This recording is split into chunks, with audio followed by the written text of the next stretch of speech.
Hello everyone. Today's poem is 魏风 致户, a Wei wind from the Book of Songs. The content of this poem is quite normal in Book of Songs, thinking about his dead parents, a very popular topic in the Book of Songs. Especially in this poem, the poet even addressed that his brothers has died and he was the only one left in this family. A very unlucky and poor family, right? While the writing in this poem is so creative in the Book of Songs, it wrote about a dialogue between himself and his dead parents, between himself and his dead brothers. This dialogue could be the dream of the poet or could be his own imaginations. The poet pretend to be another person and write from another person's angle. So this was so-called as 对写法. So he was pretending as another person and writing from another person's angle. And this writing technique is so touching, and it was adopted by many poets in the later generations. A very famous poem by Wang Wei, 遥想兄弟登高处，遍插茱萸少一人. So this is using this technique. The poet is thinking on behalf of his friends in his hometown, and he in such way his friends in hometown is thinking of himself, the poet himself. So it's a little bit complex, but just make it simple. The poet is Wang Wei, and he pretend as his friends in hometown. So the words is from his friends in hometown. 遍插茱萸少一人. Though the friends in his hometown, they wear the flowers, and suddenly they find out that their dearest friends, Wang Wei, the poet, is not with them. So they miss him so much.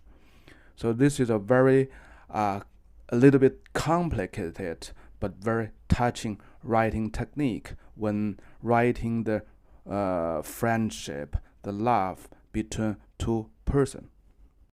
The title of this poem, 致户, means to climb up the mountain of Hu. Actually, we don't know quite sure what the mountain Hu is. Could be a name of a mountain, or could be a mountain with many trees, with many grasses. Nobody is sure about that, but I'm so sure this term is a double referring. Hu means the fortune, the bless from the father, and later we'll see another term used to describe the favor, the blessing from mother. 致 is also a very special character. The original meaning means to climb up the mountain, to go up. But in most cases in the classic Chinese, it was used as a delicate character to describe the death of a king. So you will see Wang Zhi, the king go up, which means the king died. And thus, the poet used 致 here. It gave us two implications. First thing first, his father, his mother has died. The second thing is his family or his blood is the royal blood. It might not be the royal blood of the Zhou dynasty, or they could be the royal blood of the Xia dynasty, because this state used to be the capital area of the Xia dynasty. So there should be a bunch of people. They are from the Xia dynasty. They are the royal blood of the Xia dynasty, and they could also be the royal blood of the Zhou dynasty, because the lord of this state is with the royal blood of the Zhou dynasty. From the title, we know it's about a royal blood family, and the content is about his dead parents. So it's a very popular and a very decent topic in the Book of Songs. I had several videos about Bei Wind with similar topics about dead parents. So that could be a good reference to this poem, to this video. Okay, let's go to the poem. 置彼户兮，瞻望父兮。I'm climbing up the mount of Hu, and I'm looking to my father. So the term 置 and Hu tell us very clearly that the father has died in the heaven. So he was looking up to the heaven to look for his dead father. And Hu also is the character. The term means the fortune, the blessing from the father side. And Shihu is a normal word which means I lost the blessing, lost the fortune from the father, which make it clearly that the father has died. The character Shihu means lost father, lost the blessing and protection from father. The character is a little different from the character in this poem, but they share the same radical in the right part. So it could be a double referring. So in this poem, though, this term Hu referring a mountain named as Hu, or a Hu mountain, or whatsoever. And also with the double referring, it refers to the protect, the blessing, the fortune from the father. As his father has passed away, his father was in heaven already, so he lost it, and he tried to climb up the mountain to get as close as he could to his dead father, and still he cannot embrace his dead father, of course. So he looked above to his dead parents. So this is the first sentence. Touching, very real, a bit hopeless and exhausted. Okay, the second pair of sentence. 傅说嗟与子行义，夙夜无已。My father replied, Wow, my son was full of duty, and he works days and night. So this is a imagination or just a daydream, right? So it's not real because the father has died in the heaven, right? Okay, the third pair of sentence is still the words, the reply from the father. 赏甚瞻兮，由来无止。Please be careful and watch out, and make your best to come to my place, to come to me. 赏 is the loan word of 赏, which means to value, to appreciate. So this is the suggestion from the father. please be cautious. 慎 is cautious. 瞻 is watch out, to look. It's a long word as well. So we can see the 瞻 in the first pair of sentence. 游 is the long word as well, which means to plan, to make a careful plan, to manage. So 游来 means please manage to come to my place, and never stop. 直 is never stop. Let's review the first paragraph now.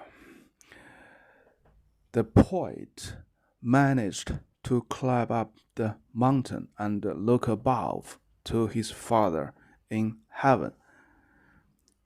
He was so thinking about his dead father, right? And by daydreams, or maybe by his imaginations, or by illusions, he heard the voice from his father.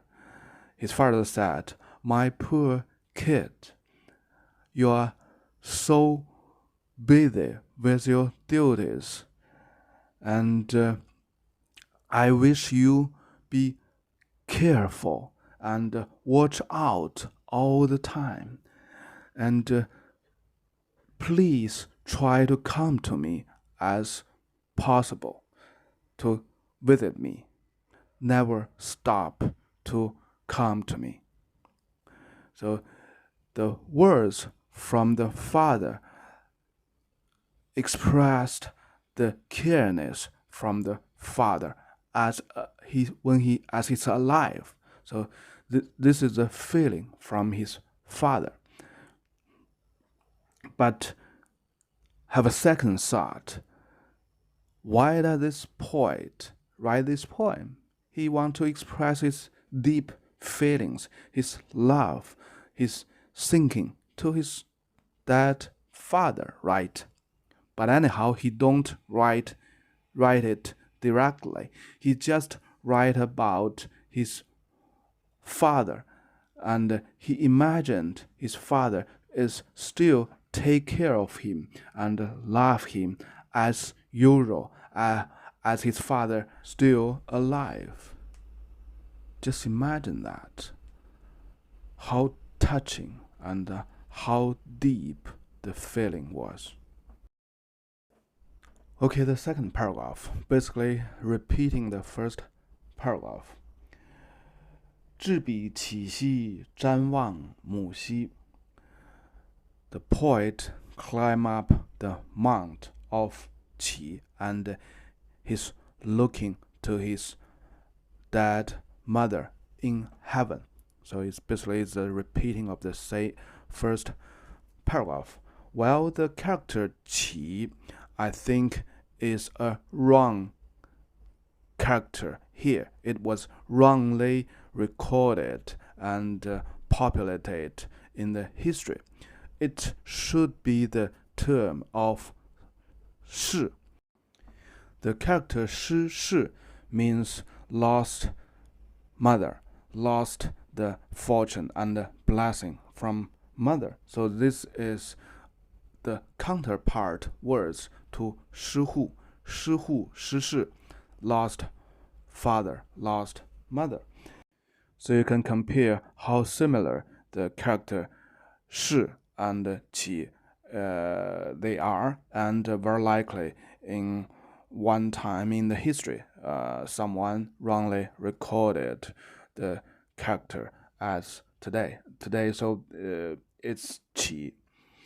Okay, then the second pair of sentence. 母月借余寄行意，夙夜无寐. Wow, 接 is the sound simulation of signing. Wow, my little kid, you are so busy with your duty that you cannot sleep day and night. So basically it's identical to the first paragraph. And here it also clearly tells us the poet is the little kid, the youngest kid in the family.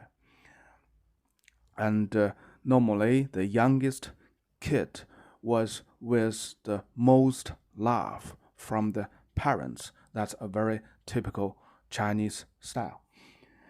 Okay, let's continue the third pair of sentence. 上圣瞻哉，由来无期. So the mother advised to the little kid, his beloved little kid, please be careful and watch out. Please manage to come to visit me and don't abandon me. How could his little kid abandon the mother when he died? So when we review the first and second paragraph, we can smell out a little bit danger now. The little kid is so busy with his duties, with his duty for the state affairs, wars, collecting the taxes, and settle down the lawsuit, and very likely in this poem, the poet was in danger of war. So his father and his mother said, please be careful and watch out.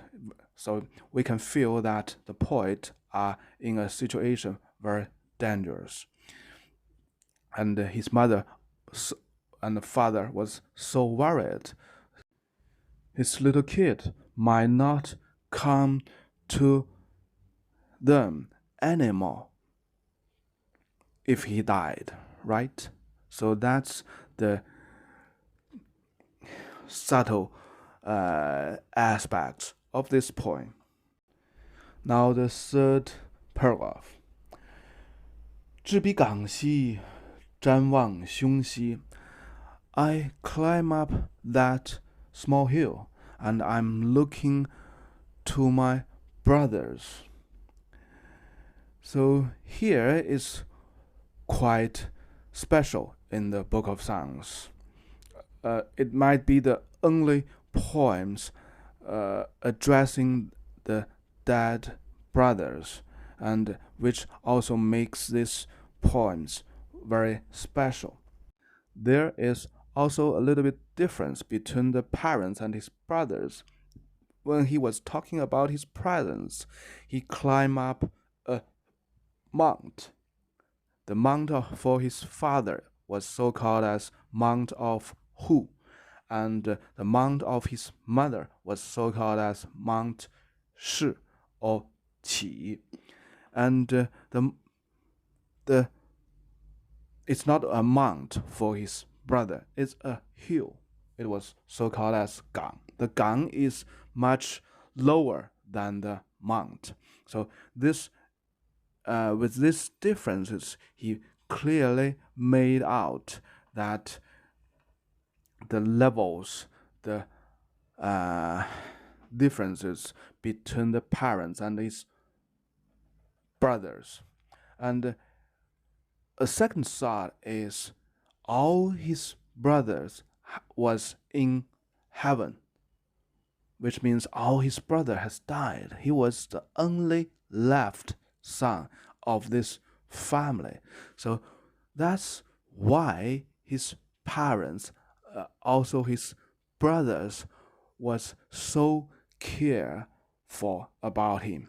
Because if the last kids died, there would be nobody to attend, to serve this family, not to say the parents, the brothers in heaven. As far as a kid or a grandson left, the family still lasts. And with the family lasts, there would always be someone, the grandson, the grandson, will attend, will pray to, or will make sacrifice to the ancestors. In such way, everybody, the parents, in this poem. The brothers in this poem, even the poet himself, will be served. They will have food. The sacrifice is the food for the people in the heaven. So that's a big deal for the ancient Chinese. The people, no matter they are in the heaven or they are still alive, everybody rely on food. The people who still live will rely on food. The people in the heaven rely on the food served by his descendants, the sacrifice. So that's the fundamental philosophy of the ancient Chinese. So you can feel with such philosophy, you can feel how varied the parents it was, how varied the brothers, the dead brothers, they were, and how varied the poet himself it was. It's not just the love between them, it's sort of the social rules, the social philosophy linked them so closely. Okay, let's continue. Let's see what his dead brother told him. 兄岳，借余弟行义，夙夜辟邪. My brother said, "Wow, my poor little brother. He was so busy with his duty, and I would be visual no matter in the daytime or in the nighttime." So there could be two explanations. The brother's ghost will be accompany the little brother day and night, or the duty was so many that the daytime and nighttime was linked together. So which means the little kid was so busy. But I prefer that the first saying, the ghost of the dead brothers, they will accompany their little brother and try to protect their little brother, because he was the only hope for everyone, for this family, for their ancestors. So there already be generations before the parents, before the brothers, before this little kid, before this poet, right? So the brother continued, "Please be careful. Please watch out. And please try to manage to come back to our parents, come back to me. Come back to for what? To sacrifice, to serve the food to the dead parents, to his dead brothers, and of course for the love to the parents, for the love to his brothers as well, right? 无死, never die. Please take care of self. Never die. You are the only hope for our ancestors, for our parents, for me, for your brothers, for yourself, for this big family." So what a sad moment, what a sad situation, what a sad little kid. Okay, that's for today. Bye bye.